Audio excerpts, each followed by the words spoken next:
back to another Notebook Tech review. We're taking a look at the Dell Latitude E7470. This is the 2016 version, Core i7. It's a high-end business-focused Ultrabook. This one's got the fingerprint reader and 8 gigs of RAM, full SSD inside, and a whole bunch of ports. It actually scored a fantastic 89% in our full review at Notebook Check, so don't forget to check that one out. 89% is an excellent score for a laptop, in fact one of the best we've had recently. The Dell Latitude 14 E7470. What I'm going to do in this video is I'm going to take you around the device. I'm going to show you some ports. We'll talk about the casing.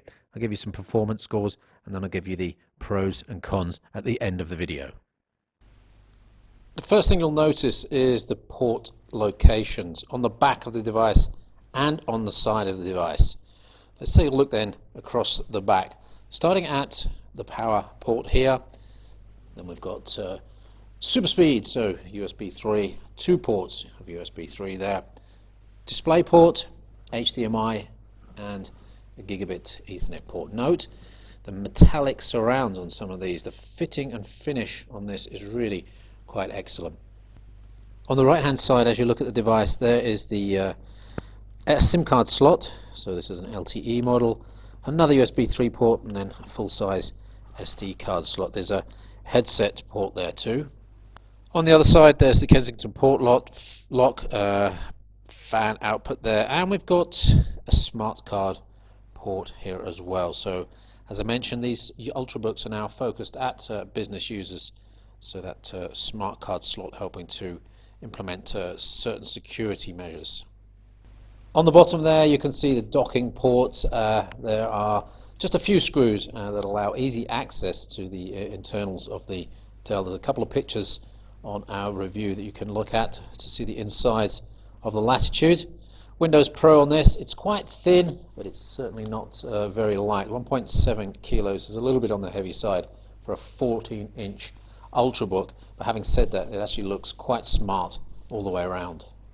So moving on to the inside, we've got a lid that goes back 180 degrees, and we've got a backlit keyboard with a touch pointer in the middle as well. We've got physical mouse buttons for that touch pointer there, and a nice smooth touchpad with nice quick response. Physical touch keys as well, which are really nice to use. Fingerprint reader on the right here. There's an NFC module inside, and here you can see the Ultrabook branding. This is an edge-to-edge screen, not an infinity display screen, but it's edge-to-edge, which means the glass goes all the way to the edges. The actual screen itself does have a border on it. Have a look at the response on that screen. It's really quite nice. It's an IPS screen and quite high resolution as well. Center brightness 380 nits, so a really nice brightness there. And in terms of color accuracy, pretty good. 3.11 for the color, 4.35 for the grayscales, and the contrast is an excellent 14:62:1. So overall, that screen really top notch, which you probably expect on a high-end Ultrabook, but that just confirms that the quality of that screen is really good. 10-point touch on the screen, so we're not talking about a stylus capable screen here, just touch capable, so that will allow you to get the best out of some of those Windows 10 touch features. There's the power supply for the Dell Latitude. It's actually a pretty light unit and nice flexible cable. There's not a very thick kettle plug style cable there, so that's a nice power accessory for the Latitude. So there you can see it's running 4 threads. It's actually a dual core CPU inside, a U series 6600U CPU, and scores there coming in pretty high. 334 points for a multi 64-bit score on Cinebench R15, which beats many other devices in the class. The ThinkPad T460S, if you're thinking about that one, comes in a little bit more, 4% more, but in general all the other devices in the same class here coming in slightly less power. So that's a really nice score, and there's no thermal throttling as well. The 256 gig SSD is an M2 module inside. Isn't as fast as some of the NVMe connected modules we've seen, but we're still getting up to a half a gigabyte per second in terms of read sequential speeds, and read and write 4K speeds are pretty good as well. 36 for the read and over 100 for the 4K write, so that's a really nicely balanced SSD inside this. In terms of graphics performance, well, here you can see the OpenGL Cinebench score running through, but let me give you the 3D Mark score.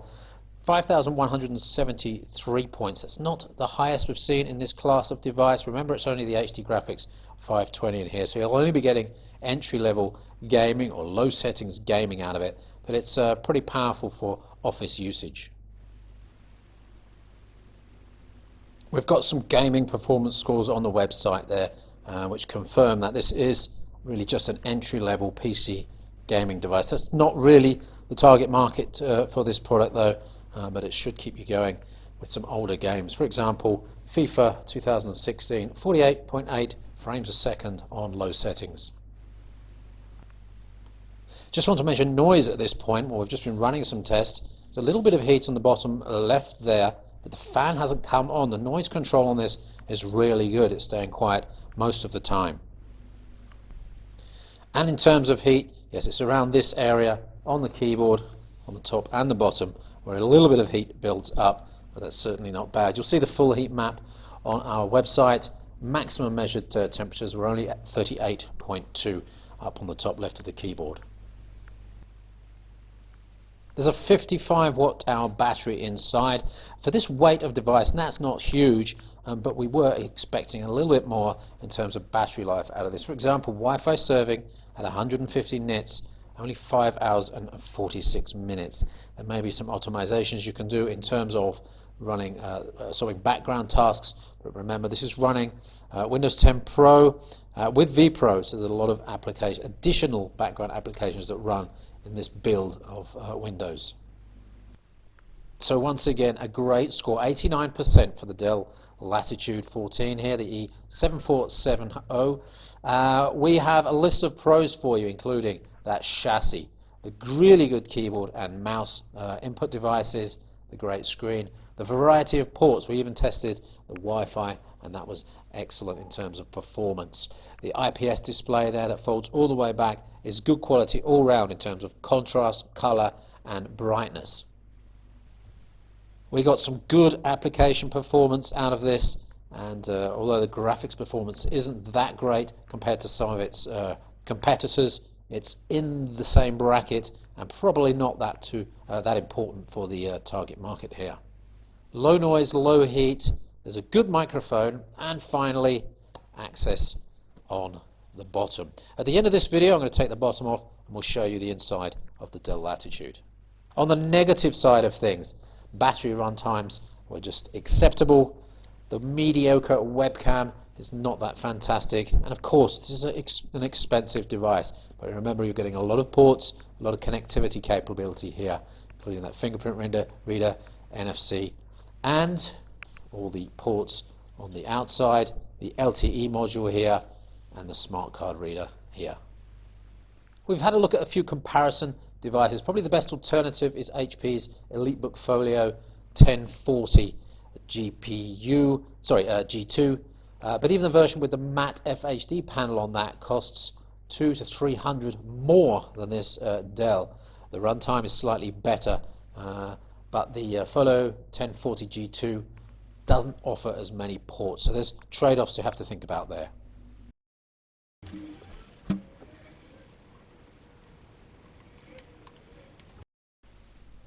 So here we are with the back off, and as you can see there's easy access there to pretty much everything. 2 banks of DDR4 there. We've got the Wi-Fi module accessible here. Here's the 55 watt hour battery, which looks to be fairly easily replaceable, and there's the M2 SATA module there. You see the fan up on the top right is generally staying pretty cool there. Speakers on the bottom, they're actually not too bad in terms of sound there.